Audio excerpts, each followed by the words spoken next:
Now we move on to North America as the United States enters the second day of a government shutdown. President Donald Trump warns that federal workers could be fired and projects cut if the deadlock continues. He also floated the possibility that Americans might receive rebate checks funded by new tariff revenues.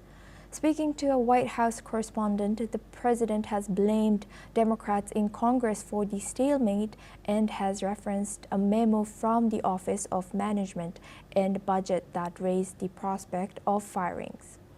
Let's listen in. It could be firings, and that's their fault, and it could also be other things. I mean, we could cut projects that they wanted, favorite projects, and they'd be permanently cut. So you could say, a lot of people are saying Trump wanted this, that I wanted this closing, and I didn't want it.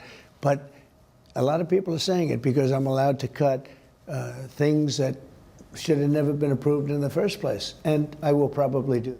Additionally, the president has also pointed to new tariff revenues, saying they were just starting to take effect, but could eventually reach as much as $1 trillion a year. He also added that part of those funds would be used to pay down the government's debt, which he warned could rise to $38 trillion. Furthermore, on the issue of layoffs, the White House press secretary has claimed that thousands of jobs could be affected, stressing that the officials at the Office of Management and Budget at the White House are now forced to prepare for this scenario. Let's listen in.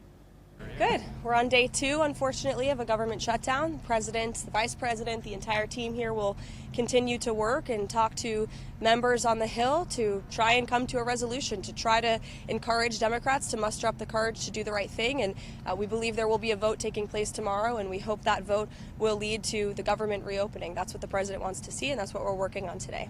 Look, we're going to look at agencies that don't align with the administration's values, that we feel are a waste of the taxpayer dollar. And look, unfortunately, these conversations are happening because we don't have any money coming into the federal government right now. And so the president wants to be a good steward of the American taxpayer dollar during a time when our balance sheet is looking very grim because the Democrats chose to shut the government down. The shutdown was triggered at midnight on September 30th, when Democrats and Republicans failed to reach a deal to fund government operations into the new fiscal year.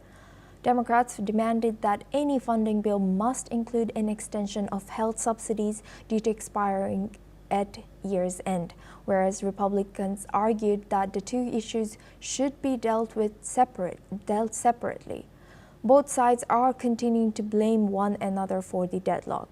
Moreover, Republican leaders have accused Democrats of making unrealistic demands, including what they describe as a $1.5 trillion proposal for immigration spending. They have also urged Democrats to end what they call temper tantrums and return to negotiations on national priorities. Let's listen in.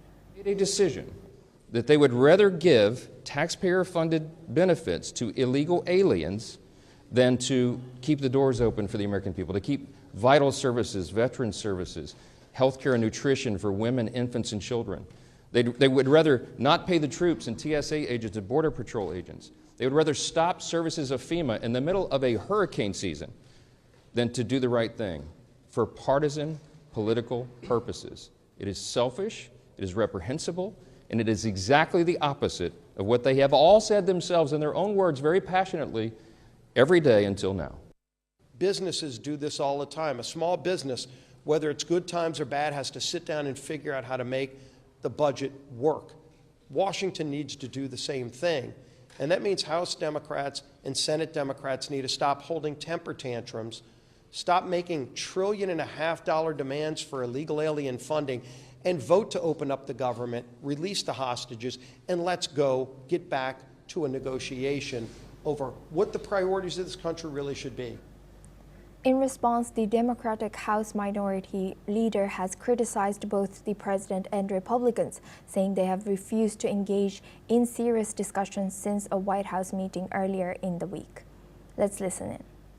This is day 2 of Donald Trump's shutdown, but it's day 256 of the chaos that the Trump presidency has unleashed on the American people. Republicans have shut the government down because they don't want to provide health care to working class Americans. House Democrats continue to be here, on duty. House Republicans are on vacation. We are ready, we are willing, we are able to sit down with anyone, anytime, any place, including the president and the vice president, to try to find a path forward, to reopen the government, enact a spending agreement that actually meets the needs of the American people, while at the same time addressing the Republican health care crisis. The Democratic leader has further insisted that Democrats are pushing for a permanent extension of Affordable Care Act tax credits, which he said would provide relief for working-class Americans. He has also slammed Republicans for passing what he described as the largest cuts to Medicaid in U.S. history, along with deep cuts to nutrition programs for children, seniors, and veterans. He has said that these moves were made to fund permanent tax breaks for billionaire donors.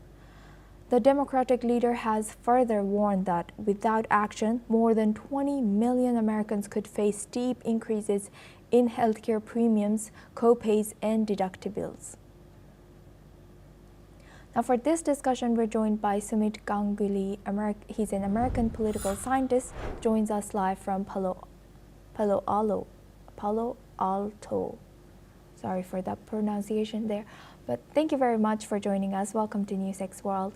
Now, how are these differing priorities of Democrats and Republicans affecting U.S. and what are the consequences for Americans there? The consequences are quite serious for any number of federal workers, almost 750,000, who many of whom will have to go to work without a paycheck. And this can cause considerable hardship for many families across the country. This will place a significant financial burden on them unless an accord is reached fairly quickly between the two parties. And how might President Trump's warning of potential federal worker layoffs further layoffs cuts to project impact the public confidence in his government's ability to resolve such impasses? Well, certainly amongst federal workers, this will lead to a loss of support for Trump amongst those who happen to have supported him.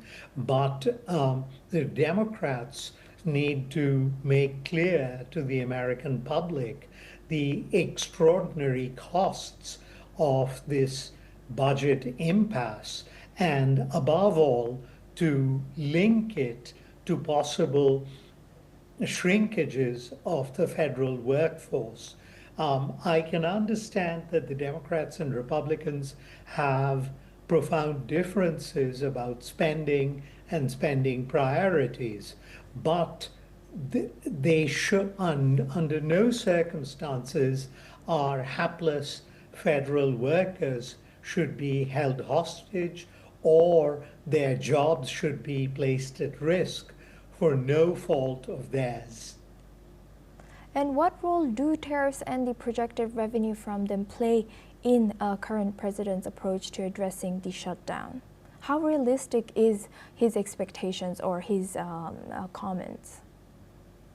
Even if he hands out $1,000 or $2,000 to each individual, that will only make a marginal dent on the finances of these people, because that would fall considerably short of the salaries that these workers earn. In any case, the irony is that these tariffs have been borne by the American people, and if the cost has not been passed on to foreigners, only indirectly. Directly, what's happening is with the increased cost of any number of goods coming into this country, it's the American consumer who's paying a much higher price for a range of goods that are consumed on a routine basis. Right. With that, I would like to thank Sumit Ganguly for joining us and